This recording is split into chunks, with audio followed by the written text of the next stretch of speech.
we're going to start our pan off here, and I get my flame nice and hot. We've got a little bit of oil in our pan.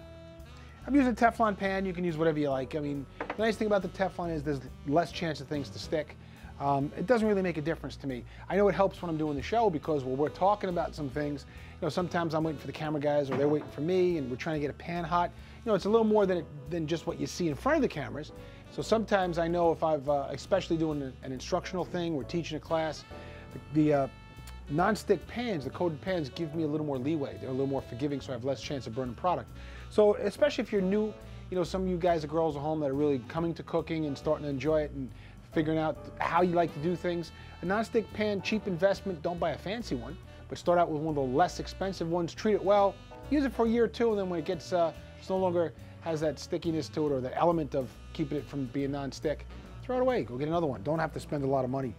But I'm putting mine in the oven. I got an expensive one. They handle well in the ovens because ultimately whatever you use, we're going to take this and we're going to finish it in the oven, so keep that in mind.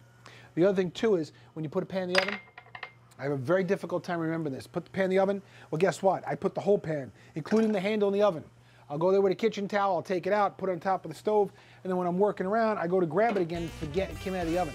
If your hand sticks to it, I promise you're not going to be having a good day. That's red hot, you put your hand right on it, next thing you know, you're wondering why everything hurts so much. And then anytime you go back near the flame, try doing that for a living.